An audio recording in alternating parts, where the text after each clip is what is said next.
राधे, जय श्री श्याम सभी को। तो यहाँ को लक्ष्मी पोटली कैसे बनानी है और लक्ष्मी पोटली के लिए हमें किस किस सामग्री की ज़रूरत होती है, जो कि आपको घर में भी अवेलेबल हो जाएंगे। और कुछ सामग्री इसमें ऐसी हैं जो कि आपको बाहर से लानी पड़ेगी। अगर आपको अवेलेबल हो तो आप ला सकते हैं, नहीं तो जो भी मैं आपको इसमें बता रही हूँ, जो आपके पास अवेलेबल हो वो आप चीज़ धन की पोटली बनाकर अपनी रख सकते हैं। तो धन की जो पोटली है, लक्ष्मी पोटली जो है, वो धनतेरस पर बनाई जाती है और धनतेरस पर इसकी पूजा की जाती है।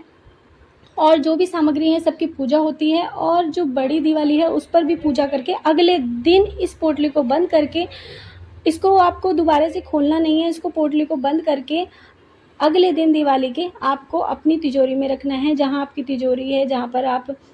तो यहाँ पर जो भी सामग्री है मैं अब आपको बताऊंगी कि आपको कितनी मात्रा में सामग्री लेनी है, और जो जो आपको चाहिए वो भी आपको इसमें अवेलेबल हो जाएगा। मोस्टली जहाँ तक मैं आपको बताऊंगी चीज़ें अवेलेबल हो जाती हैं नॉर्मल मार्केट में भी। अगर आप पंसारी की दुकान पे जाएंगे तो सभी चीज़ आपको अवेलेबल हो जाएगी। कुछ चीज़ें तो हमारे घर में ही अवेलेबल होती हैं, तो वो भी आपको मिल जाएंगी। तो अब मैं दिखाती हूँ आपको कि आपको क्या क्या ज़रूरत है और कितनी कितनी मात्रा में आपको ये चीज़ें लेनी है। तो जैसे कि आप, लेकिन ध्यान रखना है कि कोड़ी आजकल डुप्लीकेट भी बहुत ज़्यादा आ रही है, तो वाइट कलर की कोड़ी आप ना लें, पीले कलर में आप कोड़ी लें। क्योंकि देखिए आप ये जो जहाँ पे पीला पीला होता है तो पीले कलर की कोड़ी आप ले सकते हैं। तो 5 की मात्रा में आपको पीले कलर की कोड़ी लेनी है, ठीक है। तो आ जाते हैं हम गोमती चक्र। तो गोमती चक्र भी अवेलेबल हो जाता है पंसारी की दुकान पे। कहीं भी आप पूजा की दुकान पे लेंगे तो आपको गोमती चक्र भी मिल जाएगा। तो ये देखिए गोमती चक्र, यहाँ पर चक्र बना होता है, ठीक है। तो ये गोमती चक्र आपको मिल जाएगा। तो 5 की मात्रा में आपको गोमती चक्र लेना है। अब आ जाते हैं हम सुपारी पर। तो सुपारी की मात्रा भी आपको 5 ही रखनी है। अगर आपको पाँच पाँच चीज़ें अवेलेबल नहीं तो आप 2-2 चीज़ें भी रख सकते हैं। वैसे तो कोशिश ये कीजिएगा कि 5 की मात्रा में हो। तो यहाँ पर 5 हमने सुपारी ले ली है, तो 5 सुपारी लेंगे आप। तो आ जाते हैं हम कमल गट्टा। तो कमल गट्टे भी आपको 5 ही लेने हैं। तो 5 की मात्रा में आपको कमल गट्टे लेने हैं। देख सकते हैं आप कमल गट्टे भी आपको अवेलेबल हो जाएंगे। तो 5 की मात्रा में आपको कमल गट्टे लेने हैं। अब आ जाते हैं हल्दी की गांठ।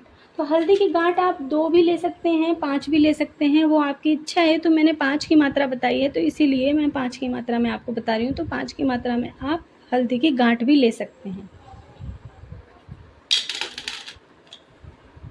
और यहाँ पर आप लेंगे इलायची। तो 5 की मात्रा में आप इलायची लेंगे। सभी चीज़ें मैं आपको वो बता रही हूँ जो कि हमारे घर में भी अवेलेबल होती हैं, तो आपको सभी चीज़ें मिल जाएंगी। तो अब ये आ जाते हैं हम लौंग पे। तो लौंग जो होगी ना वो आपको फूल वाली लौंग लेनी है। और देखिए ये 5 की मात्रा में, लौंग भी आपको 5 की मात्रा में ही लेनी है। अब आ जाते हैं हम काली हल्दी। जो काली हल्दी है ना वो आपको कहीं से भी पंसारी की शॉप से मिल जाएगी। तो आप काली हल्दी भी ले सकते हैं। अगर आपको अवेलेबल नहीं है तो कोई बात नहीं, लेकिन कोशिश कीजिएगा कि आपको काली हल्दी मिले, तो आप काली हल्दी ज़रूर से लें। और ये आ जाता है दालचीनी। तो 1 लकड़ी आप दालचीनी की लेंगे, ठीक है। अब आ जाते हैं मोती शंख। जो कि मोती शंख आपको किसी भी पूजा की शॉप पे मिल जाएगा, मोती शंख। तो ये मोती शंख है। तो कहते हैं कि जो हमारी जो लक्ष्मी माता जी हैं, जो शंख है वो हमारी लक्ष्मी माता जी के भाई हैं। तो हमारे नारायण जी को हमारी लक्ष्मी माता ने शंख उन्हें भेंट किया था। तो हमारे नारायण जी के पास में शंख रहते हैं, तो वो जो मोती शंख है वो भी आप रख सकते हैं, ठीक है। तो ये हो गया मोती शंख। अब आप एक चांदी का सिक्का, सोने का हो, चांदी का हो, या आपके पास चांदी की कोई आपकी चीज़ें हो, या सोने की कोई भी आपके पास ज्वेलरी हो, कुछ भी हो, तो आप वो रख सकते हैं। लेकिन ध्यान रहे 1 साल तक आप उसको निकाल कर ना देखें। इस पोटली में सबसे बड़ी चीज़ ये होगी कि आपको उस पोटली को दोबारा एक बार बांधने के बाद उसे दोबारा से खोलकर नहीं देखना है। तो आप चांदी का सिक्का उसमें रख सकते हैं। नया हो तो नया, अगर आपके पास में पहले से रखा है तो आप वो भी रख सकते हैं। अब आ जाते हैं धन।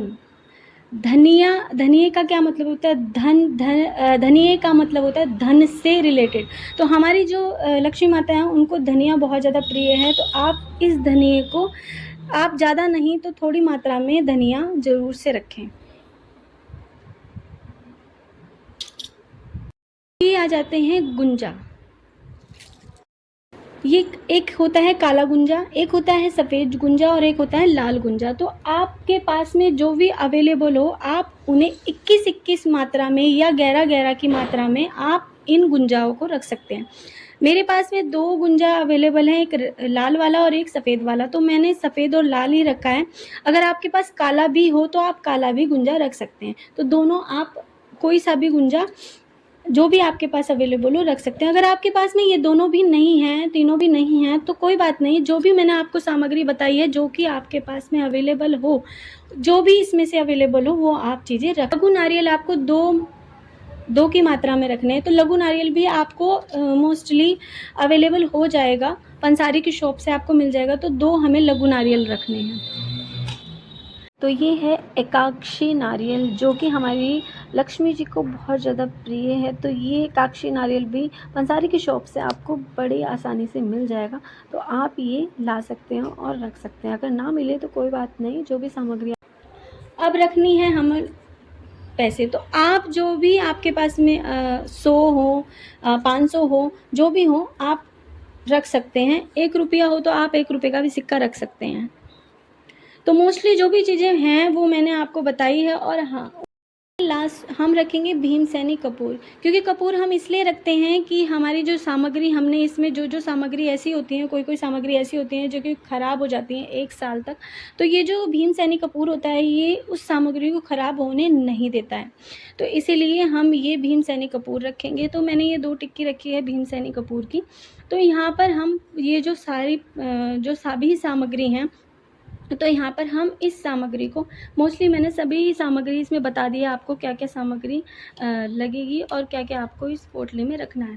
तो यहाँ पर लक्ष्मी माता जी के सामने और गणेश जी के सामने ये हम सामान रखेंगे और उनकी पूजा करेंगे, तिलक करेंगे, और उसके बाद फिर हम उस पोटली में सभी चीज़ों को बांध देंगे। तो यहाँ पर एक ये है शंख, तो आप ये शंख भी रख सकते हैं। अगर आपके पास में तो आप दक्षिणवर्ती शंख रख सकते हैं, अगर वामावर्ती शंख है तो शंख रख सकते हैं। शंख भी आप रख सकते हैं, मैंने वैसे मोती शंख रख दिया है, लेकिन अगर ये भी आप शंख रखना चाहें तो रख सकते हैं। ठीक है, मोस्टली आपको मैंने सभी चीज़ें बता दी हैं कि आपको पोटली में क्या क्या चीज़ें रखनी है। तो अब हम एक पोटली बनाएंगे। लाल कपड़े में आप हरे रंग का कपड़ा होगा उसमें भी रख सकते हैं, लाल कलर का कपड़ा है तो उसमें भी रख सकते हैं। तो हम ये सभी चीज़ें इसमें रखेंगे। तो मैंने पहले भी बताया था कि आप लाल या हरे कपड़े में किसी में भी कर सकते हैं। और इसमें हमें सारी सामग्री जितनी भी हमने रखी है, जिसकी भी पूजा हमने सामग्री की है, सब कुछ आप इसमें रख देंगे। और थोड़ा धनिया रखेंगे आप, क्योंकि धनिया जल्दी ख़राब हो जाता है, तो इसीलिए धनिया के कुछ ही दाने आप रखेंगे। और इसको तो हम कलावे से बांध देंगे, अच्छी तरह से हम इसे कलावे से बांध कर तो हम रखेंगे दिवाली के अगले दिन अपनी तिजोरी में। और इस पोटली को एक बार बांधने के बाद आपको दोबारा से इसको नहीं खोलना है, इसको 1 साल तक आपको रखना है। तो अगर आपको ये वीडियो अच्छी लगे तो प्लीज़ मुझे लाइक, शेयर, कमेंट ज़रूर से कीजिएगा, मुझे सब्सक्राइब कीजिएगा मेरे चैनल को। तो राधे राधे, जय श्री कृष्ण।